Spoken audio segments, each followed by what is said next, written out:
brought to you by Hire. Let's do this. Fill it up. Let's do this now. Patna में अल सुबह आज प्रशांत किशोर को police ने हिरासत में लिया था, जिसके बाद बहुत सारे अपडेट्स हमारे पास आए कि उन्हें पुलिस एम्स लेकर गई, उसके बाद स्वास्थ्य केंद्र में लेकर गई, लेकिन तमाम चीज़ों के बाद उनकी अदालत में पेशी हुई थी, जहां पर उन्हें 25,000 के मुचलके पर ज़मानत देने की जानकारी हमारे सामने आ रही थी। उसके बाद अब एक और लेटेस्ट अपडेट आया है। मुरारी हमारे साथ है। मुरारी, क्या नई जानकारी प्रशांत किशोर केस में अब सामने आ रही है? आप एक हमारी स्क्रीन पर विजुअल देखेंगे तो उसमें आपको दिखेगा कि पुलिस प्रशांत किशोर को कहीं पर लेके जा रही है। बेसिकली कोर्ट ने उनको 14 दिन की न्यायिक हिरासत में भेज दिया है।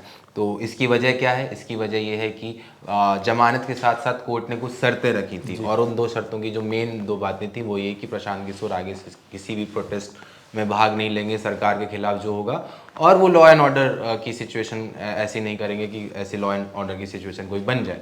तो हुआ क्या, और कोर्ट ने ये भी बोला था कि इन दोनों शर्तों को आप मान लेंगे, उसके बाद 25,000 के बॉन्ड पर आपको जमानत दे दी जाएगी। लेकिन प्रशांत किशोर अदालत में बैठे रहे। तो ये बात हमें कैसे पता चली? उनके वकील हैं शिवानंद गिरी, उन्होंने जानकारी दी कि प्रशांत किशोर इन शर्तों को मानने के लिए तैयार नहीं है।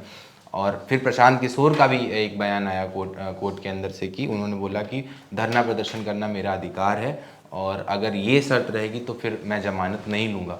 काफ़ी देर तक वो कोर्ट में बैठे रहे, वकील उनको समझाने की कोशिश करते रहे, लेकिन आखिर में बात नहीं बनी। तो फिर कोर्ट ने उनको 14 दिन की न्यायिक हिरासत, जो एक प्रक्रिया होती है 14 दिन की न्यायिक हिरासत में एक जानकारी अगर मैं और आपसे लेना चाहूँ, जैसे 2 तारीख से प्रशांत किशोर यहाँ पर धरने के लिए बैठे हुए थे। अब आज जो भी पूरा ये घटनाक्रम हुआ, जिस तरीके से ज़बरदस्ती इस धरना प्रदर्शन को ख़त्म करने की कोशिश की गई, अनशन को ख़त्म करने की कोशिश की गई, क्या प्रशांत किशोर ने ऐसा कुछ कहा है या ऐसी कोई जानकारी हमारे सामने आ रही है? ये अनशन अभी जारी रहेगा या इस पर विराम लग जाएगा? ये एक तरीके से उन्होंने संकेत दे दिया, क्योंकि ये शर्त इसीलिए रखी गई है ताकि वो प्रोटेस्ट खत्म कर दिया जाए। प्रशांत किशोर ने अगर वो शर्त नहीं मानी और जेल जाना उन्होंने तय किया, और वो ये भी बोले कि मैं जेल के अंदर अनशन चालू रखूंगा अपना, तो एक तरीके से उन्होंने संदेश दे दिया है कि ये प्रोटेस्ट अभी कहीं नहीं जा रहा है। भले ही मतलब सरकार वहाँ से प्रशांत किशोर को हटा दे या बाकी छात्रों को हटा दे, लेकिन ये मुद्दा तो बना ही हुआ है।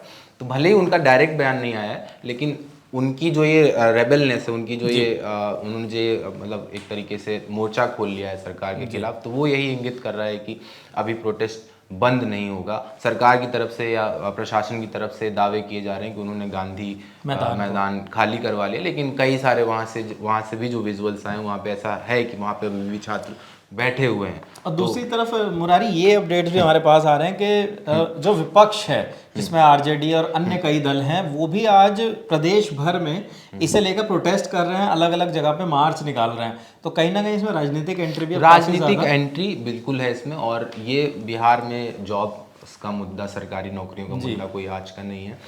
पिछले विधानसभा चुनाव में एक बहुत बड़ा मुद्दा था, और कई बार ये कहा जाता है कि आरजेडी की सफलता के पीछे इस मुद्दे का एक बड़ा योगदान रहा।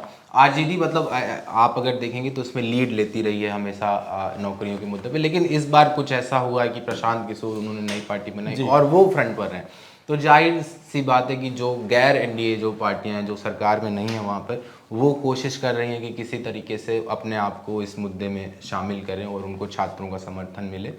तो जाहिर सी बात है कि मतलब वहाँ पर जो अलग अलग मार्च निकाले जाएंगे। अभी आगे आने वाले टाइम में और भी आप गतिविधियाँ देखेंगे। जब अगर प्रशांत किशोर अब जेल में जा ही रहे हैं तो 14 दिन का जो गैप है, तो उस गैप को कौन भरेगा आके? तो जाए मतलब उसमें नई पार्टियां, मतलब जो वहाँ की जो पार्टियां हैं, विपक्षी पार्टियां, वो इसमें भाग लेंगी, और जो इंडिपेंडेंट संगठन है वो भी इसमें भाग लेने की बात कर रहे हैं। और जो छात्र हैं, जो वहाँ के लोकल अभ्यर्थी हैं, जो ये भी कह रहे हैं कि हमें किसी राजनीतिक पार्टी से हमारा कोई लेना देना नहीं, पर एट लीस्ट हम ये मतलब एट द एंड हम ये देखते हैं कि जो आंदोलन हुए हैं, जो प्रदर्शन हुए हैं, उनमें पॉलिटिकल पार्टियां इन्वॉल्व हो जाती हैं, चाहे वो किसानों का प्रोटेस्ट हो या मतलब चाहे शाहीन बाग का प्रोटेस्ट हो, तो कहीं ना कहीं उसमें उन पार्टियों का समर्थन मिलता है। तो हर एक चीज़ लगभग राजनीतिक होती ही है, तो इसको भी इसी तरीके से दिखाया बिल्कुल। और कहीं ना कहीं जो तस्वीरें आज हमारे सामने आई, जब प्रशांत किशोर को लेकर जाया जा रहा था, तो जन स्वराज के जो कार्यकर्ता हैं, उनके सपोर्टर्स हैं, वो सड़कों पर बहुत उग्र तस्वीरें वो थी जहाँ पुलिस के साथ वो डायरेक्ट भिड़ंत थी, पुलिस का उन पर लाठी चार्ज भी था। तो कई ऐसे तस्वीरें हैं, तो कहीं ना कहीं जन स्वराज के कार्यकर्ता भी लगातार सड़कों पर उतरे हुए। हाँ, बिहार में चुनाव है बिल्कुल, अभी इस साल के आखिर में दीपावली के आसपास चुनाव होगा। और पिछला वो जो उपचुनाव था उसमें हमने देखा कि जन स्वराज पार्टी के कुछ जो उम्मीदवार थे उन्होंने अच्छा प्रदर्शन किया उनकी नज़र में और तमाम पॉलिटिकल पंडित्स की नज़र में। तो ये ऑब्वियसली इस मुद्दे को, क्योंकि ये छात्रों से जुड़ा मुद्दा और एक अहम मुद्दा है सरकारी नौकरी में तमाम चीज़ों का, तो जाहिर सी बात है कि जन स्वराज पार्टी के कार्यकर्ताओं को ये साफ साफ निर्देश मिला हुआ है कि इस पे हमें पीछे हटना नहीं। वो हमें आज दिखा भी सुबह सुबह जब प्रशांत किशोर को पुलिस हटा रही थी तो सारे कार्यकर्ता उन्होंने एक तरीके से सुरक्षा घेरा बना लिया था। एक कार्यकर्ता को पुलिस का थप्पड़ भी पड़ गया। तो जाहिर सी बात है कि पूरा मतलब मामला एकदम टाइट है। तो ये तमाम लेटेस्ट अपडेट्स थे प्रशांत किशोर से जुड़े हुए, जहां पर उन्हें न्यायिक हिरासत में 14 दिन की भेज दिया गया है और खुद उन्होंने भी ये साफ कर दिया है कि वो अभी अनशन नहीं तोड़ने वाले। तो ये लेटेस्ट जानकारी थी, मुरारी ने आपको बताया। कैमरे के पीछे जतिन है, ललन टॉप देखते रहिए। शुक्रिया।